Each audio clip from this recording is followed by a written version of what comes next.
السلام علیکم ورحمت الله وبرکاته. یاسر تیموري د لندن څخه سلامونه را لیږلي او د سلام نه یې وروسته لیکلي چې زه دوه پوښتنې لرم. لومړنۍ پوښتنه مې دا ده چې موږ دلته په لندن کې فوټبال کوو او کم لباس او جامه چې موږ د فوټبال لپاره اغوندو په هغې کې زموږ څه ناڅه عورت ښکاره کیږي.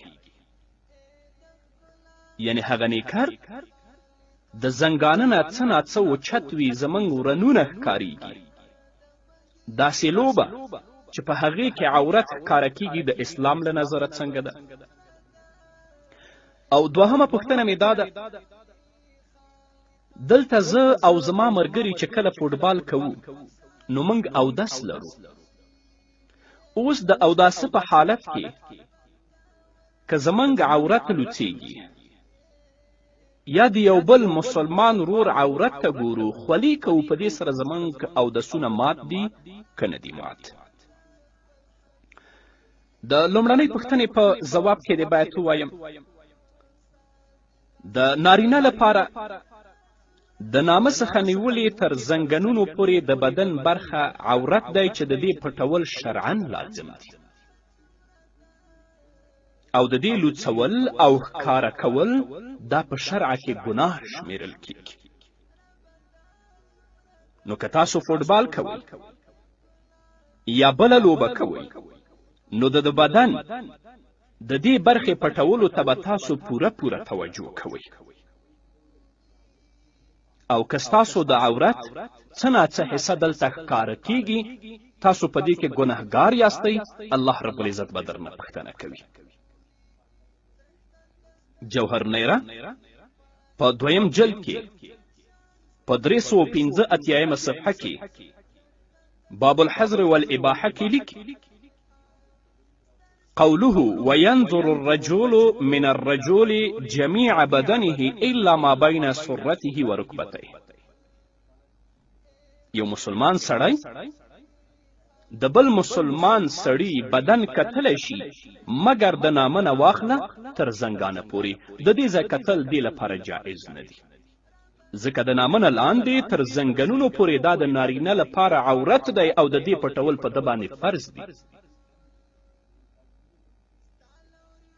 لقوله عليه السلام لعلي رضي الله عنه لا تنظر إلا فخذ حي ولا ميت. نبی کریم صلی الله علیه وسلم حضرت علی کرم الله وجهه ته فرمایي چې ته د مړي او د ژوندي ورانه ته مه ګوره، ځکه دا د سړي لپاره عورت دی، د دې پټول په هغه باندې فرض دی، لازم دی. نو که ته د ژوندي ورانه ته ګورې یا د مړي ورانه ته ګورې په دې باندې ته ګنهګار یې. همدارنګه ابي سعید خدری رضی الله تعالی عنه فرمای، د مشکات حدیث دی چې نبی کریم صلی الله علیه وسلم وفرمایل لا ينظر الرجل الى عورة الرجل ولا المرأة إلى عورة المرأة ولا يفزي الرجل إلى الرجل في ثوب واحد ولا تفزي المرأة إلى المرأة في ثوب واحد. نبی کریم صلی الله علیه وسلم فرمای چې یو نارینه دی د بل نارینه عورت ته نه ګوري. همدارنګه یوه مسلمانه خور د بلې مسلمانې خور عورت ته دی نه ګوري. همدارنګه یو مسلمان نارینه دی د بل مسلمان نارینه سره په یو بړستنه او په یو بستره کې نه بیدېږي. همدارنګه یوه مسلمانه خور دی بلې مسلمانې خور سره په یوه بستره او په یو جامه کې نه بیدېږي. نو ملا علی قاري رحمه الله په مرقات شرح د مشکات کې د دې حدیث لاندې لیکي وفيه بیان تحریم النظر الى ما لا يجوز وعورة الرجل ما بين سرته وركبته. د نبی کریم صلی الله علیه وسلم په دې حدیث کې هغه ځای لوڅول چې په نارینه باندې د هغې پټول فرض دي، هغه عورت ته کتل حرام دي او د نارینه عورت چې دی هغه د نامنه واخله د نامنه لاندې تر زنګنونو پورې دی. اراکوزیا رادیو. نو زمونږ فقهاو د یوې لوبې د جواز او رواوالي لپاره د شریعت په رڼا کې یو څو شرطونه بیان کړي دي.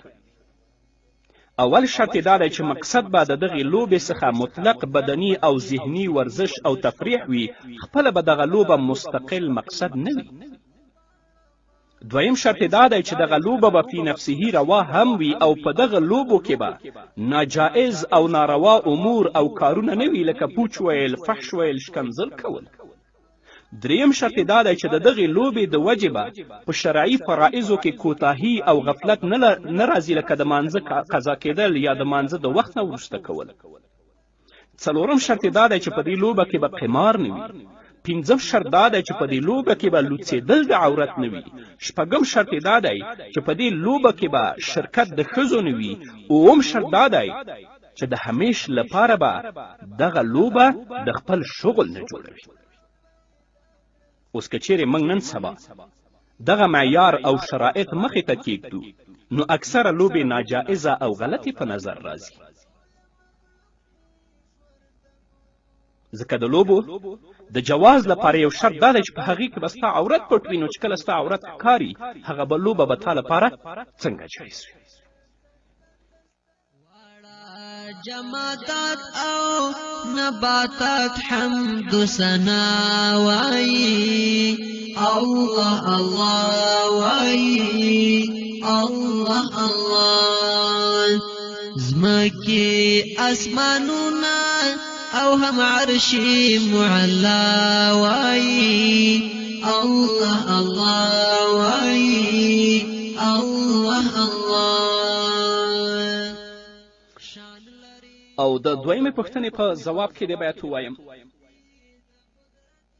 د عورت لوڅوالی دا د لمانځه فاسدوونکی دی، لیکن د اوداسه ماتوونکی نه دی. نو د دې لپاره د ښځې او سړي د عورت له بربنډېدو سره اودس پرې نه خرابېږي، لیکن پرته له ضرورت څخه خپل عورت بربنډول د حرام دی. ته اودس وکړه خو د اوداسه نه وروسته ستا عورت بربنډ شه، د عورت په لوڅوالي باندې اودس نه ماتیږي. هو که په مانځه ولاړ وي او ستا عورت لوڅ شه، عورت دې ښکاره شه، نو په دې باندې بیا لمونځ فاسدېږي. علامه حلبي په کبیري کې په 21 صفحه کې آداب الوضو کې لیکي ومن الآداب ان يستر عورته حين فرغ أي من الاستنجاء والتجفيف لأن الكشف كان للضرورة لقوله الله أحق أن يستحي منه. د اوداسه د آدابونه یو ادب دا دی چې کله د استنجا نه ته فارغه شي خپل عورت پټ کړي، ځکه هلته لوڅوالی د عورت چې و هغه د ضرورت لپاره و چې تا استنجا کوله، نو وروسته د دې که بل څوک هم نه وي ته به د الله رب العزت نه حیا کوي. همدارنګه تاتار خانیه په لومړني جلد کې په 112 صفحه کې آداب الوضو کې لیکي ومن الآداب ان لا يترك عورته مکشوفه یعنی بعد الاستنجا. د اوداسه د آدابونه یو ادب دا دی چې خپل عورت به لوڅ نه پرېږدي وروسته د استنجا نه.